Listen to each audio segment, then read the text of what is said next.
Hello everyone, let's learn about DNA replication. तो ये हमें ना एक बेसिक रूल याद रहना चाहिए कि ये 5' to 3' होता है। मोस्टली सब चीज़ें 5' to 3' होती है, कुछ कुछ एक्सेप्शन है, आई विल टेल यू। ठीक है, तो अब ओरिजिन ऑफ रेप्लिकेशन कैसे होगा। यूकैरियोट्स के अंदर ना, क्या पहली बात तो प्रोकैरियोट का मतलब होता है एक बेसिक सेल। ठीक है, सब कुछ दे दिया बेसिक, थोड़ी अब लग्जरी दे दी तो उसको बोल देते हैं हम यूकैरियोटिक। ओरिजिन ऑफ रेप्लिकेशन जो होता है वो काफ़ी आसान होगा इन प्रोकैरियोटिक। बेसिक सा सेल है, मल्टीपल जो स्ट्रैंड्स चाहिए होते हैं हमारे यूकैरियोटिक्स के अंदर। अब ये कहाँ पर होगा, उसका साइड जो होता है वो वेरिएबल हो सकता है, या तो ओरी हो सकता है या फिर वो टाटा बॉक्स वगैरह हो सकता है। ठीक है, अपन ने पढ़ा था अबाउट प्रोमोटर जीन, तो ये प्रोमोटर वही होता है, टाटा बॉक्स या फिर ओरी। रेप्लिकेशन ऑफ फोक होगा। अब वाई शेप्ड, अब क्या है रेप्लिकेशन ऑफ फोक के अंदर, बी स्टेप का मतलब ये ना ऐसे जिप नहीं खोलते हैं तो वाई शेप बन जाती है। तो आप कभी एक जिप खोल के देखिए तो वाई शेप बन रही है, उसी को रेप्लिकेशन फोक बोलते हैं। हेलिकेज जो होता है, अब सिर्फ जिप खोलने से ऐसा थोड़ा ना, मान लो आपने एंटी ग्रेविटी जिप खोली है, ठीक है, तो you need some force to stop it, right. तो अब उसके लिए हमें स्टॉपर चाहिए, दैट इज़ आर एक तो हेलिकेज हो जाता है। हेलिकेज के अलावा हमारा होता है सिंगल स्टैंडर्ड बाइंडिंग प्रोटीन। ठीक है, हेलिकेज में अगर प्रॉब्लम हुई तो उसको बोलते हैं ब्लूम सिंड्रोम, जो कि हमारा एग्जाम्पल होता है ऑफ आर होमोलोगस वाले का। ठीक है, चलो सिंगल स्टैंडर्ड वाला हमारा स्टॉपर लग गया। अब स्टॉपर लगने के बाद आपने पत्थर रख दिया था हेलिकेज के नाम से, एंड स्टॉपर भी लगा दिया।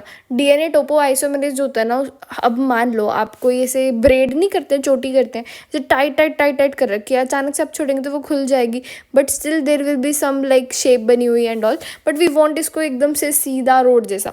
तो उसके लिए कोइलिंग को हटाने के लिए हम यूज़ करते हैं टोपो आइसोमेरेज को। अब ये जो टोपो आइसोमेरेज होता है ना, यूकैरियोट के अंदर अलग होगा, यूकैरियोट के अंदर थोड़ा फैंसी 1 2 ऐसे करके। एंड जो प्रोकैरियोट होता है उसमें सिर्फ एक ही होता है, उसको डीएनए गायरस बोलते हैं, उसको टोपो आइसोमेरेज बोलेंगे भी नहीं हम। तो हमारे जो उसके लिए एंटीबायोटिक यूज़ होती है फ्लोरोक्विनोन, उस पर काम करेगा।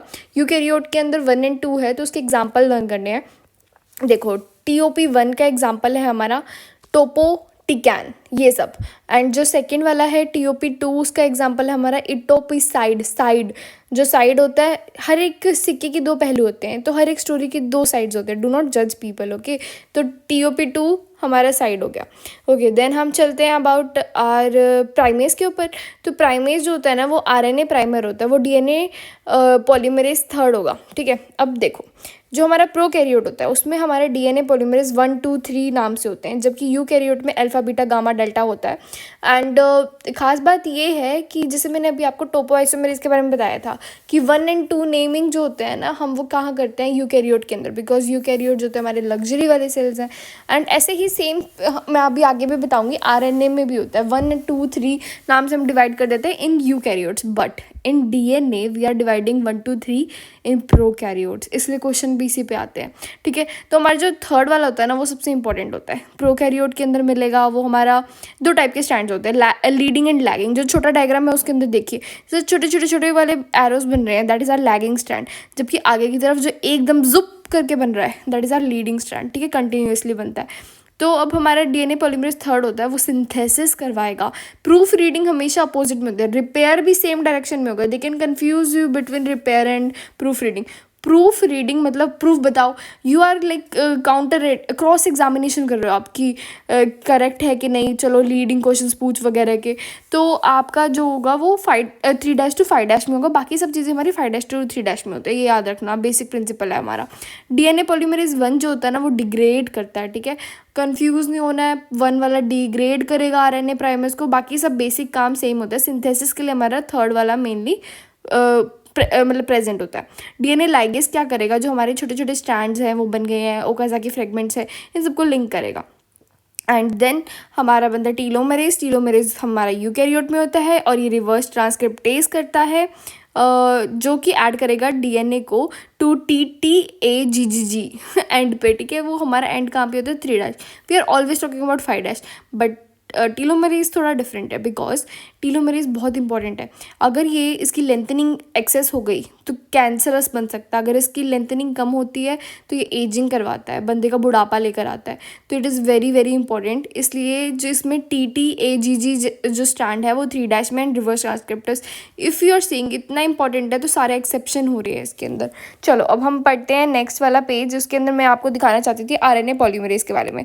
RNA पॉलीमरेज यूकैरियोट्स में 1 2 3 होगा, जो बेसिक हमने आइडिया पढ़ा था यूकैरियोट्स थोड़े कॉम्प्लेक्स होते हैं तो उसमें हम 1 to 3 नंबरिंग देते हैं, जबकि एक ही आरएनए पॉलीमरेज होता है जो सारे काम कर देता है। ओके, 1 to 3 क्या क्या काम करते हैं ये भी बहुत इंपॉर्टेंट है। देखो 1 सबसे पहले आरएनए आएगा, फिर एमआरएनए आएगा 2 से, एंड 3 से आएगा हमारा टीआरएनए। जैसे हमारा काम होता है आरआरएनए का पहले काम आएगा, फिर एम का आएगा, ऐसे कुछ लर्न करने देना, ठीक है। फिर उसके बाद एक ना हमारा ना मशरूम होता है जो होता है अमानिटा। अमानिटा क्या करती है, वो आरएनए पॉलीमरेज सेकंड को मतलब एमआरएनए को इनहिबिट कर रही है, एंड जिसके कारण हमारा डिसेंट्री हो जाएगा। एंड एक ड्रग होती है डेक्टिनोमाइसिन जो कि इनहिबिट करती है हमारी आरएनए पॉलीमरेज को, दोनों के अंदर आरएनए पॉलीमरेज को ओवरऑल डेक्टिनोमाइसिन इनहिबिट कर रही है, ये लर्न करना। इसमें प्रूफ रीडिंग वगैरह नहीं होती, इसके टाइप्स होते हैं एमआरएनए, एसएनआरएनए, एमआईआरएनए, ठीक है, ये सब याद रखना है आपको, कोई प्रूफ रीडिंग वगैरह नहीं हो रही। एंड हाँ चलो हम ये भी पढ़ लेते हैं ना क्या क्या चेंजेस आते हैं। तो हमारा इमेच्योर आरएनए बन गया पहली बात, तो अब हम ना उसको मैच्योर करना है। मैच्योर कैसे करेंगे, पोस्ट ट्रांसलेशनल चेंजेस बोलते हैं उसको। हम ना 5' की पहले बात करते हैं, जनरल रूल है, टीलोमेरेज में हमने 3' की बात करी है, वरना तो हम 5' की बात कर रहे थे। तो 5' पे हम क्या कर रहे हैं, 5' उसका सर है, सर पे हमने उसको टोपी बनाई हमने 7 मिथाइल की। फिर उसके बाद हमने उसको पूंछ लगा दी, जिसके कारण अच्छा टोपी क्यों पहनाते हैं हम, ये रीज़न भी पूछते हैं। तो ये इसका रीज़न है, आई विल टेल यू, जो हमारी टेल होती है दैट विल स्टेबलाइज, ठीक है, टेल तो हमारी स्टेबलाइजेशन के लिए होती है, 3' एंड पे करेंगे। स्प्लाइसिंग करते हैं हम इंट्रोन्स की, इंट्रोन्स जो होते हैं वो इंटरवीन करते हैं, हम उनको बाहर निकाल देना लाइफ से, ठीक है। एंड हमारा होता है कोजाक सीक्वेंस, ये इनिशिएशन साइट होते हैं यूकैरियोट्स के अंदर। ये क्या करती है, ये बाइंडिंग वगैरह में हेल्प करेगी, म्यूटेशन अगर होगी तो हमारा ट्रांसलेशन हो जाएगा, प्रोटीन सिंथेसिस कम हो जाएगा, ठीक है। और कुछ दे रखा है क्या, जो हमारा एमआरएनए होता है ये डिग्रेड हो सकता है या फिर स्टोर हो सकता है पी बॉडीज़ के अंदर फॉर फ्यूचर ट्रांसलेशन, ये मतलब ऐसे एज स्टोर बन सकता है, ठीक है। I think so that's all, so thank you.